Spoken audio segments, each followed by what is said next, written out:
Hello everyone, welcome to Puducherry aspirant YouTube channel. So இந்த வீடியோவில் நம்ம பார்க்க போகிறது ஒரு ரீசனிங்கில் பர்டிகுலராக டைரக்ஷன் பேஸ்டு கொஷின். ஓகேவா? இந்த டைரக்ஷன் பேஸ்டு கொஷினுக்கான ஒரு பேஸ் என்ன அப்படின்னு பார்த்தீங்கன்னா, ஒவ்வொரு டைரக்ஷன்ஸை கரெக்டாக நம்ம தெரிஞ்சிருக்கணுங்க. கண்டிப்பாக நம்ம ஸ்கூலில் ப்ராக்டிஸ் தெரிஞ்சுக்கிட்ட ஒரு விஷயந்தான். பேசிக்காக இது நார்த்து, இது சவுத்து டைரக்ஷனு, இது ஈஸ்ட்டு, இது வெஸ்ட். இதில் எந்த வித டவுட்டும் இருக்காது. ஓகே, இதை தாண்டி இன்னும் 4 டைரக்ஷன்ஸ் நம்மளுக்கு கிடைக்கும். அது என்னென்ன அப்படின்னா, இந்த ரீஜன் முழுமையா நல்லா புரிஞ்சுக்கோங்க. இந்த ரீஜன் முழுமையா, அதாவது எக்ஸாக்டா பர்பெண்டிகுலரா இருந்தால் தான் அது நார்த். ஓகேவா?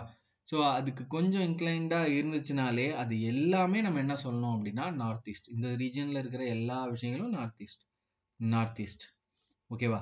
ஸோ அது கொஞ்சம் அழகுபடுத்துறதுக்காக நான் இந்த ஒரே ஒரு கோடு மட்டும் போட்டுக்கிறேன். இது நம்ம சவுத் ஈஸ்ட்னு சொல்லலாம். ஸோ இதை வந்து சவுத் வெஸ்ட், தென் இந்த டைரக்ஷனை வந்து நம்ம நார்த் வெஸ்ட்னு சொல்லுவோம். ஓகேவா? ஸோ இப்படி மொத்தம் 4 டைரக்ஷன்ஸ் இல்லை, மொத்தமாக 8 டைரக்ஷன்ஸ் இருக்கு. இது ஒரு பேஸ். ஓகேவா? டைரக்ஷன்ஸ் இருக்கு. ஓகே, இந்த கொஸ்டினுக்குள்ளே டைரெக்டாக போயிடலாம். ஓகே, ஃபர்தராக நம்ம கான்செப்ட் இதுதான் பேஸ், இதுதான் பேஸ். கொஞ்சம் அனுபவம் தேவை இதில். சரியா? ரைட், ஃபர்ஸ்ட் பாயிண்ட் எங்கன்னா, Ravi walks 8 kilometre towards north east. சரியான கொஸ்டின். இந்த கொஸ்டின் வந்து பாருங்களேன், நார்த்னு டேரெக்டாக கொடுக்கல, நார்த் ஈஸ்ட்னு சொல்கிறாங்க. சரி சார், இந்த மாதிரியான கேள்வியை எப்படி ஸ்டார்ட் பண்ணணும் அப்படின்னா, ஒரு பாயிண்ட்டை போட்டு ஃபஸ்ட்டு எந்த கேள்வியாக இருந்தாலும் டைரக்ஷன்ஸை மார்க் பண்ணுங்க. ஓகேவா? சால்வ் பண்ணுறதுக்கு முன்பாக டைரக்ஷன்ஸை மார்க் பண்ணி வச்சுக்கோங்க. இங்கே தான் அவர் இருக்கிறாரு அப்படின்னு இமேஜின் பண்ணிவிட்டு, இது நார்த்து, இது சவுத்து, இது ஈஸ்ட்டு, இது வெஸ்ட்டுன்னு வச்சுக்கிட்டா, இப்போ பாருங்க, ரவி வாக்ஸ் 8 கிலோமீட்டர் டுவர்ட்ஸ் நார்த்னா, இந்த டுவர்ட்ஸ் நார்த் ஈஸ்ட் அப்படின்னா இந்த இடத்துல இருந்து அவர் நார்த் ஈஸ்ட் போகிறதா நீங்கள் இமேஜின் பண்ணிக்கணும். ஓகேவா? போயிட்டார், போய் இங்கே நிற்கிறார். இதோட தொலைவு தான் 8 கிலோமீட்டர்ஸ்னு கொடுத்துருக்காங்க. And he walks 6 kilometre towards south east. Towards பாருங்க, 6 கிலோமீட்டர் டுவர்ட்ஸ் சவுத் ஈஸ்ட்னா, நார்த் ஈஸ்ட்னு சொல்லும்போது அவர் இங்கே இருக்கலாம், இங்கே இருக்கலாம், எங்கே வேணும்னாலும். ஆக்சுவலாக இது நான் எக்ஸாக்டாக வரைஞ்சிருக்கேன். ஓகேவா? எக்ஸாக்டாக வரைஞ்சிருக்கேன். இப்போ இவர் எந்த டைரக்ஷனை ஃபேஸ் பண்ணியிருக்காருன்னா, இந்த டைரக்ஷனை ஃபேஸ் பண்ணியிருக்காரு. ஓகேவா? இப்போ நீங்கள் அகைன் இந்த டயக்ராமை இப்படி வரைஞ்சி இமேஜின் பண்ணிக்கணும். ஓகேவா? இந்த டயக்ராமை இப்படி வரைஞ்சி இமேஜின் பண்ணிக்கணும். என்னென்னா, இப்போ இங்கே இருக்கிறாருன்னு வச்சுக்கோங்களேன், இது நார்த்து, இது சவுத்து, இது ஈஸ்ட்டு, இது வெஸ்ட்டு.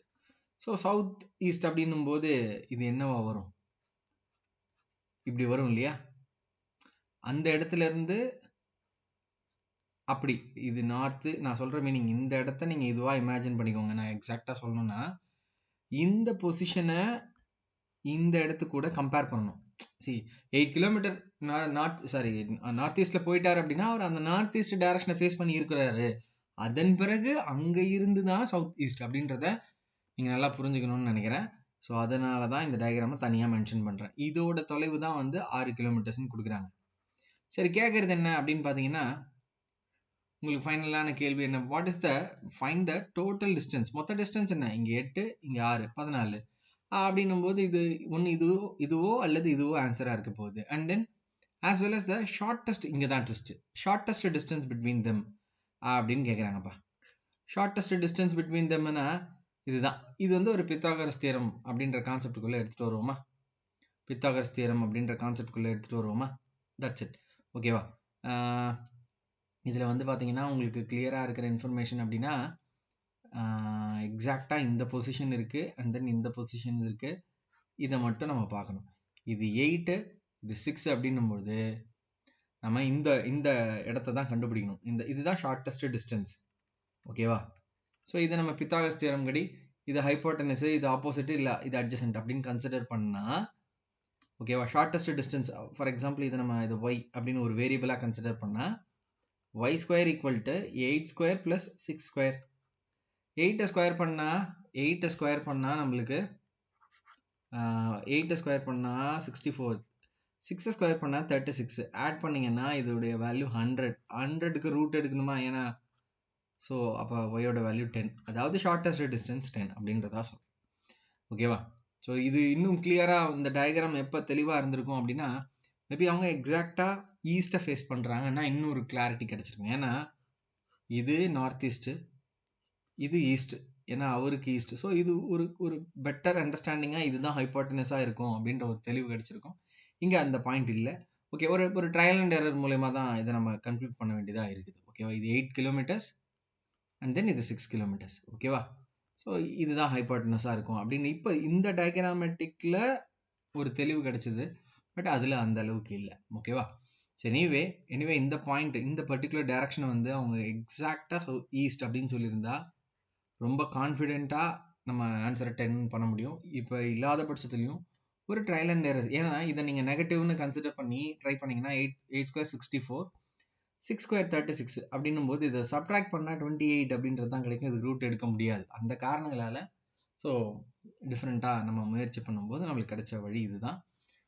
ஸோ இது நம்ம ஆப்ஷன் ஏ அப்படின்றது தான் இந்த கேள்விக்கு சரியான பதில். ஸோ இதுல என்னன்னா டைரக்ஷன்ஸை ரொம்ப கிளியரா இருக்கணும். இப்போ ஒரு ஒரு டைரக்ஷனை மென்ஷன் பண்ணிட்டாங்கன்னா அவங்க அதாவது முதல்ல சொன்ன பாயிண்ட் என்னங்கப்பா north east. So first mention பண்ணிட்டாங்கன்னும் போது அவர் அந்த இடத்த ஃபேஸ் பண்ணி இருக்கிறதா அர்த்தம். ஓகேவா? நான் சொன்னேன் இல்லையா? இந்த இது இப்படி போட்டிருக்கேன் இல்லையா? இதனுடைய அர்த்தம் அதுதான். அங்க ஃபேஸ் பண்ணியிருக்காங்க. அதுதான் நார்த்து. அதுக்கு ரிவர்ஸ்ல இருக்கிறது சவுத். அதோட ரைட்ல ஈஸ்ட். அதோட லெஃப்ட்ல வெஸ்ட். இப்படின்ற ஒரு பாயிண்ட் நம்ம மைண்ட்ல இருக்கணும். ஸோ அப்படி நம்ம சால்வ் பண்றது தான் இந்த கேள்விகளுக்கு சரியான பதிலை கொடுக்கும். ஓகேவா? அதுக்காக ரொம்ப எக்ஸாக்டா ஸ்கேல் வச்சு பண்ணணும்னு அவசியமே இல்லை. ஸோ இது ஒரு பேசிக்கான டைரக்ஷன் பேஸ் பண்ணது கொஞ்சம் ட்விஸ்டடா இருந்திருக்குதாங்க. ஓகே, நன்றி, வணக்கம்.